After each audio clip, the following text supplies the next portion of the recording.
Hi tenfold. I'm Olani from Pumalanga. So can you please help me with this question? I've been struggling with it, and yeah, thanks.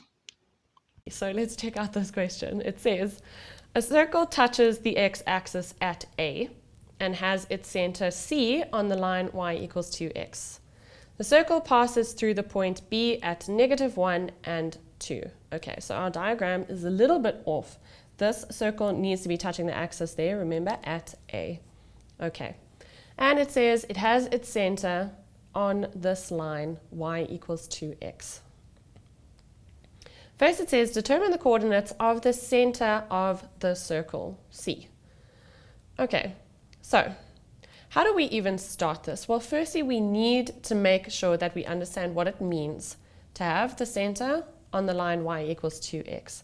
It means that even though we have no idea what the coordinates of the C are, for every x value that C could be, the y value is 2x, okay? Because it sits along this line. So every y value that lies on this line is twice the x value of its corresponding spot. So at C, no matter what the x value at C is, the y value is twice that x value. Okay, so that's very important. Now, we have two variables that we're trying to figure out, or one variable that we need to try and understand or figure out in our example. So we're going to need two different equations. So firstly, A was given to us as where it touches the circle. So we know immediately that the x-axis is a tangent to the circle because it touches the circle once at A.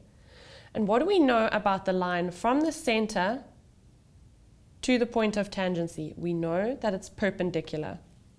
And if we have perpendicular lines, it means that there is absolutely no change in x value here. This line stays on a specific x value line, which means that x at A is the same as x at C. We do not know, or we do know what y is at A. Because it's on the x-axis, it is 0. Okay, so hopefully you understand that it has the same x value. This perpendicular line means there is no change in x. It is a straight up and down line at this x value. So now we can find two different equations to express C. Remember, we have x minus a all squared plus y minus b all squared is equal to r squared, where C sits at A and B. So now we can substitute our points in. So firstly, we can use B. X value at B is -1. X value at C is an unknown that we're trying to find.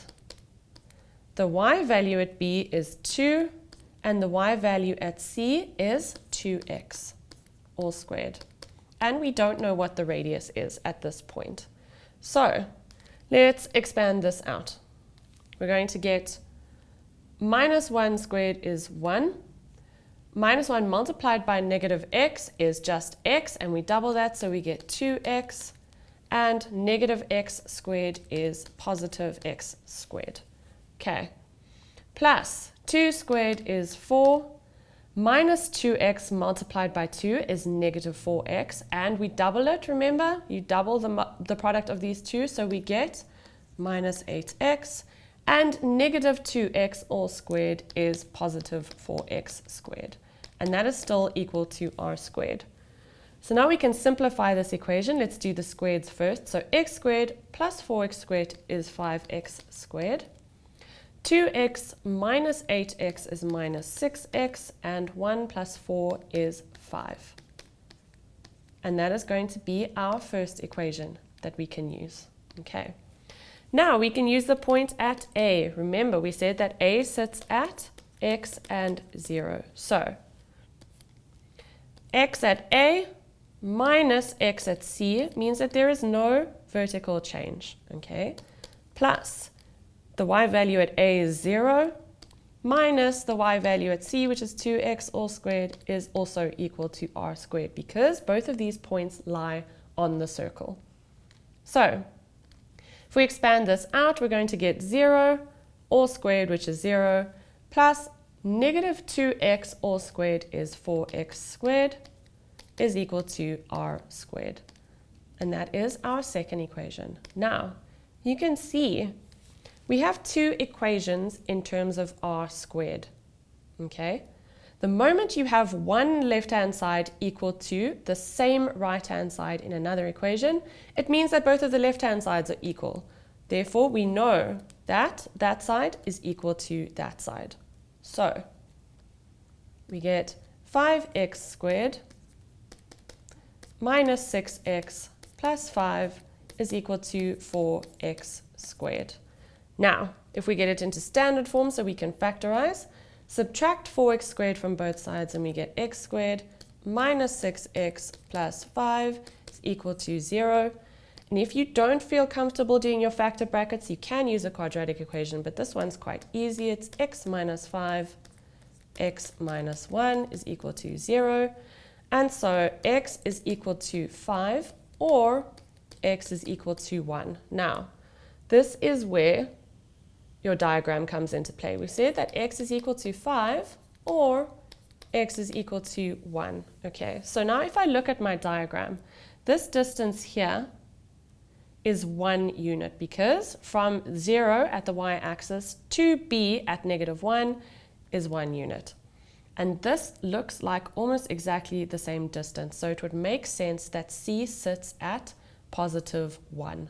So we know that x equals 5 is a plausible option for all of the information that we've been given, but it doesn't make sense for it to sit at this point over here, x equal to 5. That would sit somewhere down here.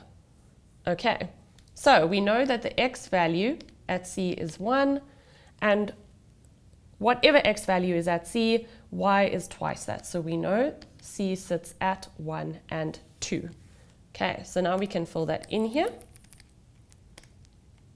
C sits at 1 and 2. So the second question, let me double check, says determine the radius of the circle. So if we know that there is absolutely no x change over here, we know that we're going to have 1 over here at A and 1 over there. So there is no vertical change. But there is there is a vertical change. There's no horizontal change between C and A. It doesn't shift from left to right. Okay. But there is a horizontal change, and that is what the radius is. Okay, so from C at 2 to A at 0, we know that this whole distance here is 2 units. And the radius is from the center of the circle to the circumference, which is exactly what this line is. So we know that the radius is 2. Okay, so fantastic wildcard question. Thank you so much, Rulani, for sending that through to us.